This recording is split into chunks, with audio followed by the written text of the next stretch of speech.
Salut la team Cours de Vie. Bienvenue sur votre chaîne préférée.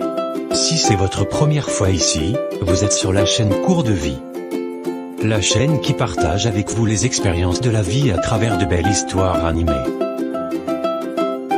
Ne passez pas par ici sans vous abonner. Likez et partagez ce contenu partout, à vos proches et sur les réseaux sociaux. Ça peut sauver la vie de quelqu'un, et cela nous encouragera à mieux faire aussi. Si vous êtes prêts, alors c'est parti. Film animé. L'homme brisé. Auteur, Cours de Vie. Acteurs principaux, Vincent la victime.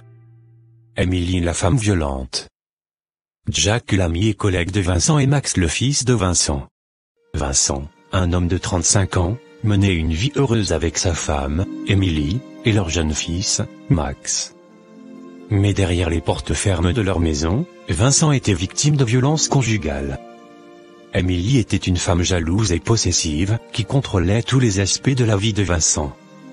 Elle lui interdit de sortir avec ses amis, lui imposait des règles strictes, la rabaissait et le frappait. Vincent se voyait piégé et impuissant, mais il n'osait pas parler de ce qu'il endurait. Bonjour chérie, bien réveillée j'espère. J'ai fait un tour à la cuisine mais apparemment rien n'est encore prêt. Bonjour. Je suis un peu fatiguée ce matin. Tu peux te débrouiller toi-même. Il y a de quoi faire le petit déjeuner dans le frigo. Ok, mais je suis déjà en retard. Je ne pourrai plus. Passe une bonne journée et fais beaucoup de câlins à Max de ma part. Bisous. Bonne journée. Oui, entrez s'il vous plaît. Bonjour docteur. Oui, bonjour sœur Nicole. Vous êtes venue pour votre rendez-vous de chimiothérapie, n'est-ce pas? Exactement docteur. Ok, donnez-moi 2 minutes le temps d'appeler celle qui s'en charge. D'accord. Ah, c'est même elle qui appelle. Je suis sûr que c'est pour demander si vous êtes déjà arrivé. Allô? Oui, ta patiente est là déjà. Je te l'envoie. Est-ce que vous reconnaissez son bureau? Sinon demandez à l'accueil de vous amener chez le docteur Anna. Merci docteur.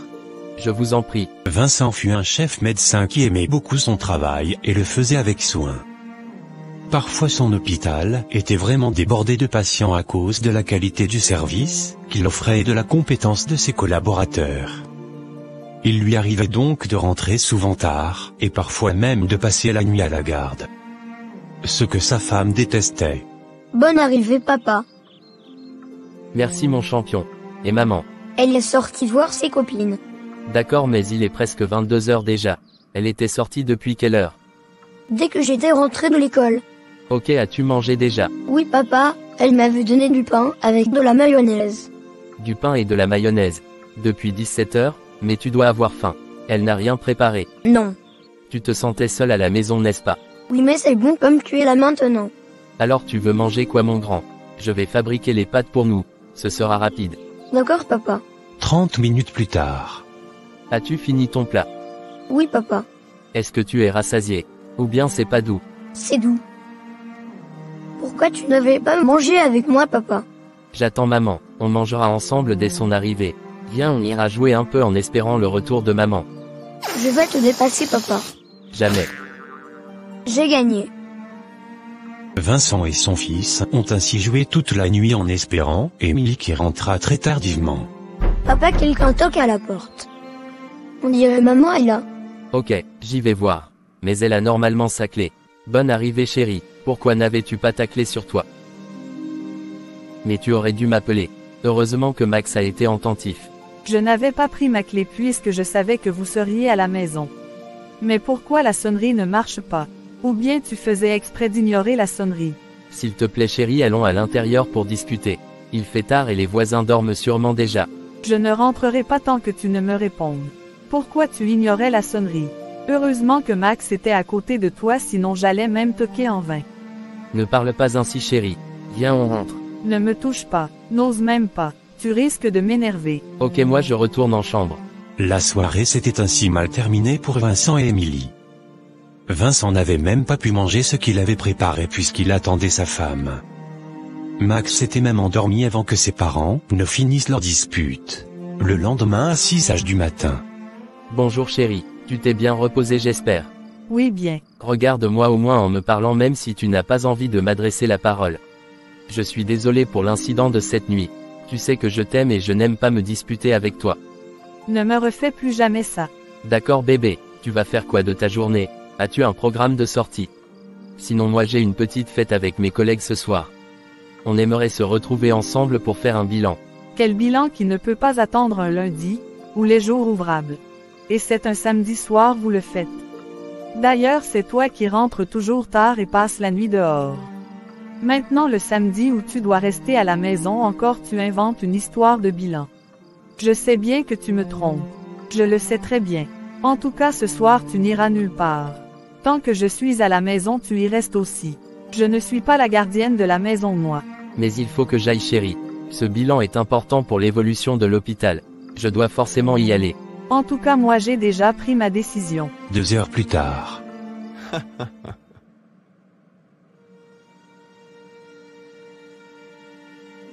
Tu t'es enfin réveillé. Oui. Papa ne te moque pas. Mais tu as dormi toute la matinée. D'habitude tu te réveilles au plus tard à 7h30 les samedis. Je n'avais pas vite dormi hier. Oui je comprends mon champion. Vous ne m'avez même pas fait de câlin hier toi et maman. On causait un peu ta mère et moi. C'était pour ça. Allez viens prendre ton petit déjeuner. Tu t'es déjà brossé les dents j'espère. Oui papa. La journée évoluait normalement. Le couple essayait de camoufler ses tares devant leur fils. Vincent s'était mis lui-même à la cuisine pour faire plaisir à sa petite famille. L'heure du rendez-vous de Vincent sonna. Il devrait donc sortir. Chérie il est déjà 15h30. Je dois y aller. Allez où? On s'était déjà entendu sur ce sujet.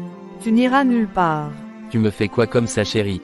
Tu n'as pas le droit de m'empêcher d'aller à une réunion professionnelle. Et toi tu as le droit de me laisser à la maison un samedi soir. Tu n'iras nulle part. Si tu t'entêtes à sortir je sors aussi et j'appellerai ta mère pour le lui en parler. Vincent n'avait pas le choix. Il était obligé de rester à la maison pour éviter que l'incident de la veille se reproduise, parce qu'il connaît bien la folie de sa femme. Le lundi matin.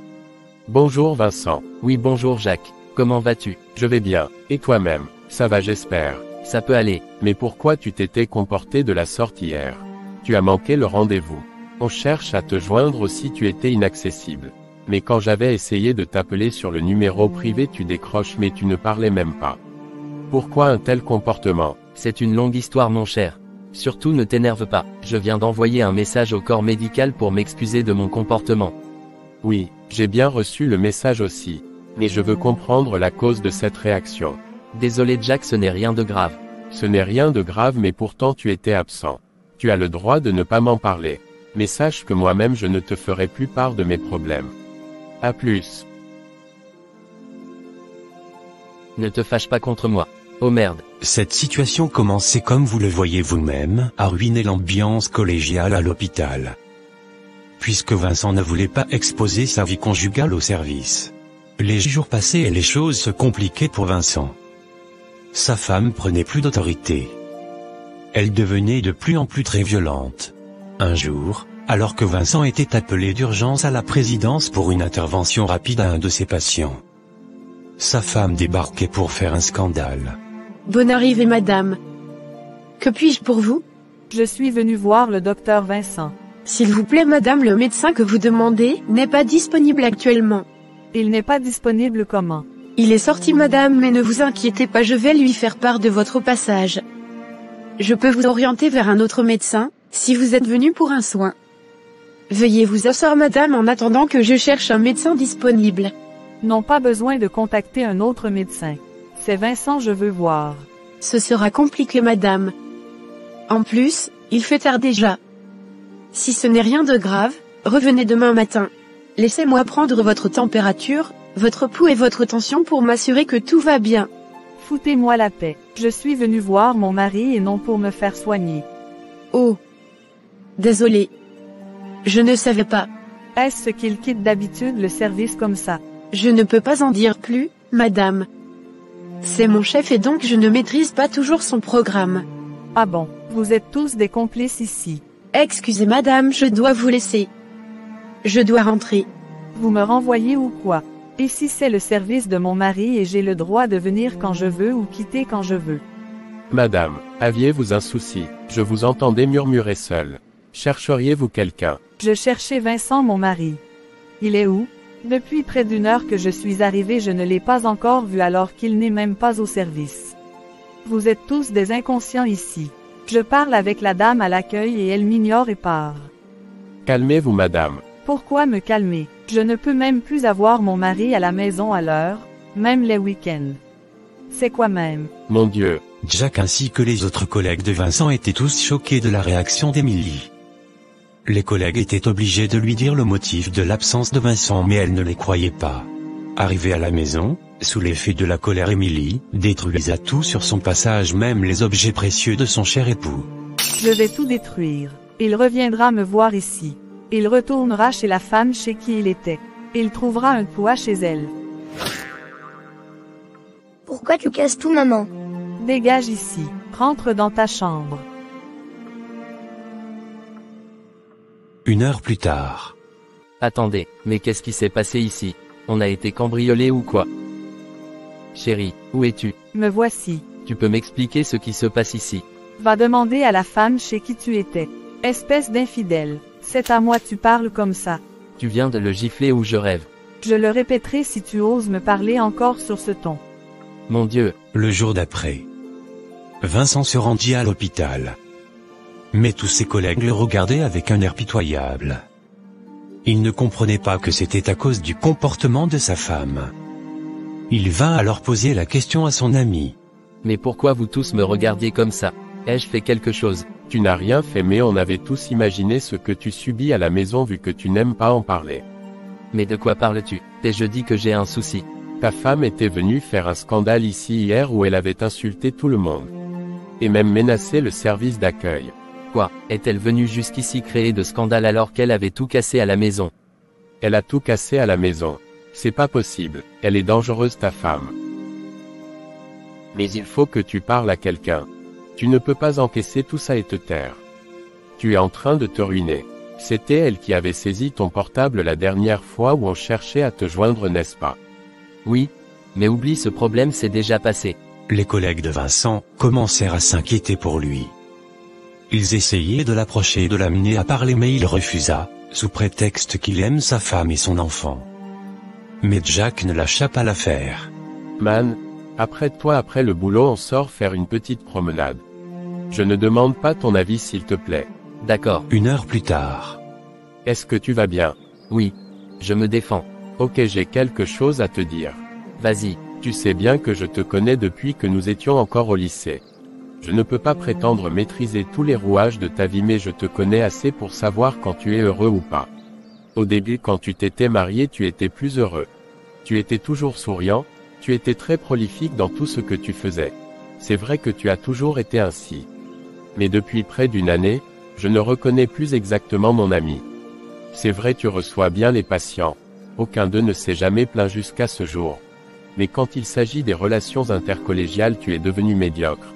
Tu deviens distant. Tu évites les discussions de groupe. Tu ne parles plus de ta vie. Tu n'aimes plus qu'on vienne te rendre visite. Tu viens même parfois très en retard au boulot. Même tes performances en tant que chercheur ont diminué puisque tu es devenu pensif et renfermé. Même moi tu ne m'invites plus prendre un pot. J'avais noté ces remarques depuis mais la réaction de ta femme la dernière fois m'avait beaucoup interpellé. Et je veux que tu me dises concrètement ce qui ne va pas. Tu as sûrement raison Jack sur les points que tu viens de soulever. Mis à part ma première année de mariage où tout allait très bien, après ma maison est devenue un enfer progressivement. La 2e et la 3e année encore ça allait. Les crises de ma femme étaient espacées. Mais ces 2 dernières années c'est l'enfer total. Je ne pourrais même plus sortir de ma maison un jour de repos. Je ne peux pas appeler qui je veux ou écrire à qui je veux. Même mon portable et ma voiture sont tracés. J'ai perdu toutes les relations à part vous qui êtes ici à l'hôpital avec moi. Ma femme refuse même de faire la cuisine et d'avoir de l'intimité avec moi sous prétexte que je vois une autre femme. Le pire dans tout ça, ma femme porte la main sur moi alors que je me suis juré de ne jamais porter la main sur elle. Essuie tes larmes. Arrête de pleurer. Je comprends mieux maintenant ce qui se passe. Je suis vraiment désolé que tu aies subi tout ça. Maintenant il va falloir te faire aider par un spécialiste. Il faut que tu sortes de cette violence. Je t'emmènerai voir quelqu'un. D'accord, mais je ne pourrai pas abandonner ma femme. Que deviendra mon garçon si je n'arrivais pas à avoir sa garde? En plus j'aime ma femme et je ne peux pas gâcher 6 ans de mariage en l'air. Vincent, le plus grand gâchis c'est quand tu te feras assassiner par ta femme un beau matin ou que tu deviennes ruiné psychologiquement. Tu es violenté et il faut que tu le saches. Tu mérites mieux que ça. Tu es le rêve de beaucoup de femmes. Permets-moi de t'aider à retrouver ton bonheur. D'accord. Vincent accepta de l'aide et décida de mettre fin à cette situation. Il se tourna vers un centre d'aide aux victimes de violences conjugales, où il rencontra une thérapeute nommée Laura. Elle l'aida à comprendre qu'il n'est pas seul, que la violence conjugale touche aussi les hommes et qu'il y a des solutions pour sortir de cette situation. Ensemble, ils travaillèrent sur son estime de soi, sa confiance et ses peurs. Vincent prit la décision de quitter Milly et de se battre pour la garde de son fils. Il engagea un avocat et rassemble des preuves de la violence qu'il avait subie. Emily résista, mais finit par accepter de se séparer de Vincent. La bataille pour la garde de Max fut difficile, mais grâce à l'aide de Laura et de son avocat elle a été positive. Vincent commença une nouvelle vie avec son fils, plus confiant et plus heureux. Il prit conscience que la violence conjugale n'est pas une fatalité et qu'il y a de l'aide pour ceux qui en ont besoin. Il décida de parler publiquement de son expérience pour sensibiliser les gens à la violence conjugale faite aux hommes et pour encourager les hommes victimes à chercher de l'aide. Vincent était devenu un homme brisé, mais il avait réussi à se reconstruire et à retrouver une vie heureuse. Vous qui me suivez actuellement, peut-être vous vous dites que oui, c'est juste une histoire. Oui, c'est bien le cas, mais une histoire vraie. Sachez que le fléau des violences conjugales dans le monde ne se résume pas uniquement à une relation, dans laquelle la femme est la victime et l'homme l'agresseur. Le sujet est bien tabou, mais une étude faite par l'INSEE en 2019 révèle que plus du quart, environ 28% des victimes de violences conjugales physiques et sexuelles autodéclarées sont des hommes. La violence conjugale des hommes est une réalité. Alors toi qui me regardes en ce moment et qui es violenté, sache que tu peux sortir de cette situation. Tu n'es pas la seule personne à vivre ça. Cherche de l'aide et fais-toi aider par les spécialistes. Tu mérites aussi une vie heureuse. Mets ton ego d'homme de côté car la mort, que ce soit physique ou émotionnelle, est souvent irréversible. À présent je vais vous laisser. À bientôt. Si tu aimes notre contenu, abonne-toi et active la cloche de notification pour ne rien rater.